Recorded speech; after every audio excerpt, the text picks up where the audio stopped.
नमस्कार, गौरीज व्लॉग नाशिक या माझ्या यूट्यूब चॅनलमध्ये तुमच्या सगळ्यांचं खूप खूप खूप स्वागत। चला सगळ्यांना शुभ दुपार। आणि 2 दिवस व्हिडिओ चालला नाही कारण माझी तब्येत अजिबात बरी नव्हती। कारण खूप असा मायग्रेनचा त्रास होत होता मला मायग्रेनचा त्रास आहेच आणि होतो मधून अधून। तर मला हे 2 दिवस प्रचंड मायग्रेनचा त्रास होत होता। तुम्हाला काही याच्यावर उपाय माहिती असेल तर मला नक्की सांगा, कारण सगळे डॉक्टर पण करून झाले माझे, पण त्याच्यात काही म्हणावा असा फरक मला पडत नाहीये। त्याच्यामुळे 2 दिवस व्हिडिओ आले नाही, त्याबद्दल सॉरी। आणि आज जी रेसिपी मी तुमच्याबरोबर शेअर करणार आहे ती म्हणजे विदर्भ साईडला एक तिळाची चटणी करतात, त्याला भुरका म्हणतात तिळाचा किंवा भुरकी पण म्हणतात। तर एकदम विशिष्ट अशी चटणी आहे, पण इतकी चविष्ट लागते। ती कशी करायची ते अगदी सोप्या पद्धतीत तुम्हाला दाखवते, चला बघूया। व्हिडिओ आता आपले रेग्युलर येत राहतील, व्हिडिओ स्किप न करता बघत राहा। चला ही विदर्भ स्टाईलची जी चटणी आहे, नागपूर चंद्रपूर त्या साईडला हे करतात। तर त्याच्यासाठी काय लागणार आहे, 1 वाटी तीळ, 1 वाटी भाजलेले दाणे, तिखट आवडीनुसार, लसूण 1 पूर्ण कांडी, त्याच्या लसूण पाकळ्या मी सोलून घेतलेल्या आहेत आणि बारीक तुकडे करून घेतले, कोथिंबीर आणि चवीनुसार मीठ एवढं लागणार आहे आपल्याला। अगदी छान होते ही चटणी, चला दाखवते तुम्हाला। इथे मी कढईमध्ये साधारणतः तेलातल्या 3 पळ्या तेल घेतलेलं आहे। गॅस मी लावून घेते आता। तेल थोडं तापल्यानंतर काय करायचंय आपल्याला, आधी लसूण थोडासा तळून घ्यायचा आहे। छान तेल कडकडीत तापू द्यायचं।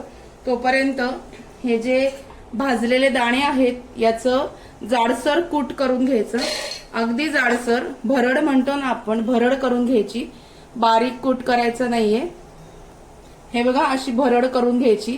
तुम्हाला जर चावायचा प्रॉब्लेम असेल तुम्ही थोडंसं कूट जास्त म्हणजे बारीक केलं तरी सुद्धा चालतं, पण बारीक कूट एवढं चव देत नाही, भरडच करायची दाण्याची। तेल छान तापलेलं आहे, आपण आता याच्यामध्ये घालूया मोहरी,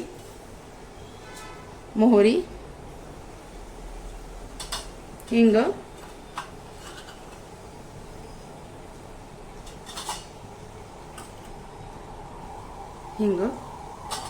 मोहरी तडतडायला लागलीये तर मग जो लसूण आहे छान त्याचे बारीक बारीक तुकडे करून घेतलेला हा जो लसूण आहे, हा लसूण याच्यामध्ये घालूया। हा लसूण छान लालसर रंगावरती छान तळून घ्यायचा,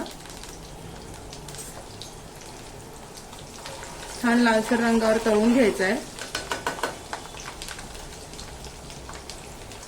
ह्या चटणीला थोडंसं तेल जास्त लागतं, कारण तीळ तळून घ्यायचे असतात आपल्याला, छान ते परतले गेले पाहिजेत म्हणून। आता हा लसूण जो आहे हा अजिबात मात्र कच्चा ठेवायचा नाही, कारण ही चटणी लसूण तळल्यानंतर तो 15 ते 20 दिवस अतिशय चांगला राहतो।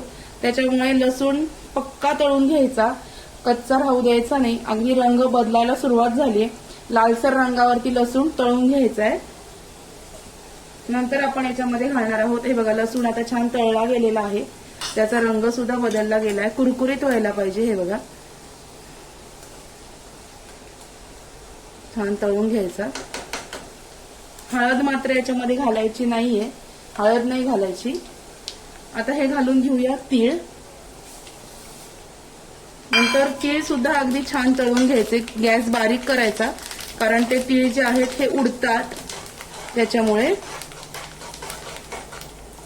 छान तीळ सुद्धा असे छान खमंग तळून घ्यायचे।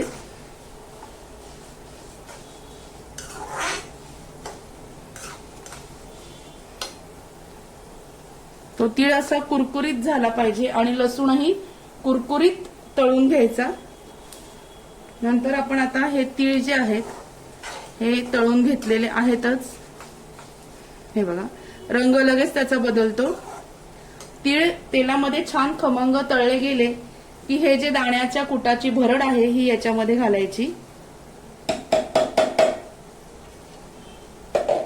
हे छान एकत्र तळून घ्यायचं।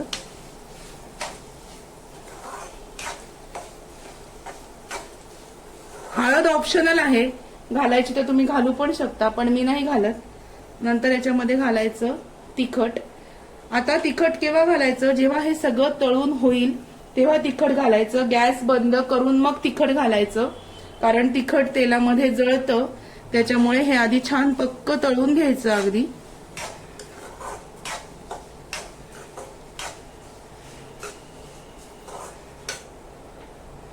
हे बघा,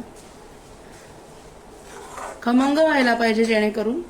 आणि साधारणतः 8 ते 15 दिवसाची चटणी 2 वाट्यांमध्ये, 1 वाटी तीळ आणि 1 वाटी दाणे भाजलेले, याच्यामध्ये 8 ते 15 दिवस पुरेल एवढी चटणी. म्हणजे अगदी रोज तुम्ही टिफिनला सुद्धा नेऊ शकता एवढी चटणी याच्यामध्ये तयार होते. आता हे झाल्यानंतर आपण याच्यामध्ये घालूया चवीनुसार मीठ. नक्की करून बघा, खूप छान लागते. चवीनुसार आपण आता याच्यामध्ये मीठ घालूया. मीठ,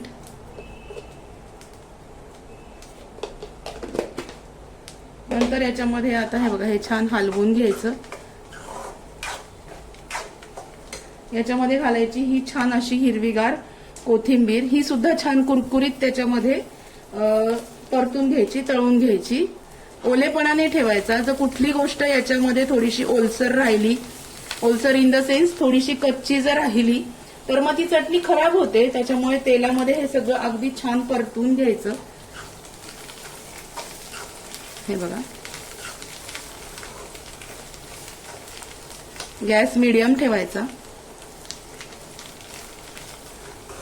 2 मिनिटासाठी छान परतवून घ्यायचं.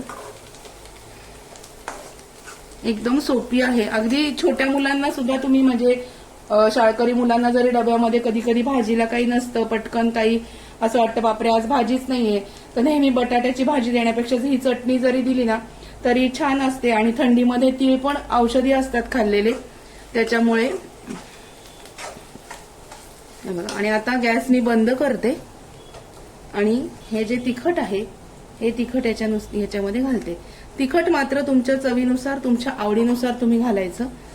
याच्यामध्ये हिरवी मिरची घालायची नाही, तिखटच घालायचं, कारण तिखटच छान लागतं ह्या चटणीला. हिरवी मिरची नाही घालायची. हे बघा, 2 मिनिटं ही चटणी अशीच गरम कढईमध्ये अशी पसरवून ठेवायची, म्हणजे सगळीकडून ती छान हे केली जाते. बघा, या भांड्यामध्ये आता तिळाची चटणी काढून घेते. ही बघा, ही अशी तिळाची भुरकी किंवा तिळाचा भुरका असं विदर्भामध्ये म्हणतात ह्या चटणीला. आणि खूप छान लागते. नक्की करून बघा. सगळं फक्त खमंग तळून घ्यायचं, एवढंच लक्षात ठेवा. लसूण, कोथिंबीर हे कच्चं राहू द्यायचं नाही अजिबात. आणि दाणे कच्चे नाही राहू द्यायचे, हे भाजूनच घ्यायचे आणि तेलामध्ये पक्के छान परतून घ्यायचे. आता आपण ही चटणी एका भांड्यामध्ये काढून घेऊया.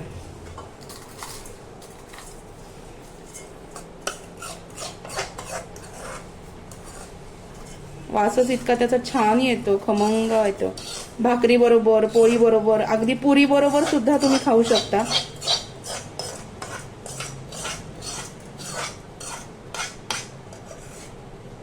अशी सगळी तिळाची चटणी तयार आहे. हे बघा, तिळाची चटणी तयार. तिळाचा भुरका किंवा भुरकी पण म्हणतात बरं का. हे बघा, हा तिळाचा भुरका तयार आहे. ही चटणी नक्की करून बघा, खूप चविष्ट लागते. अगदी आपण तिखट मिठाची पोळी जेव्हा करतो त्याच्याबरोबर सुद्धा छान लागते. प्रवासात नेण्यासाठी अतिशय उपयुक्त आहे. कारण काही वेळेस काय होतं, उन्हाळ्यात आपण जेव्हा प्रवासाला जातो तेव्हा भाजी खराब होण्याचे चान्सेस असतात. मग अशी चटणी जर बरोबर नेली तर ते अगदी सोयीचं होतं. कशी वाटली आजची रेसिपी मला नक्की कळवा. व्हिडिओ जर आवडला असेल तर व्हिडिओला लाईक, शेअर आणि सबस्क्राईब करायला विसरू नका. भेटूया अशाच नवीन व्हिडिओमध्ये नवीन विषयाबरोबर उद्याला. तोपर्यंत स्वतःची काळजी घ्या आणि नक्की ही तिळाची चटणी म्हणजे तिळाचा भुरका करून बघा. Bye bye, take care.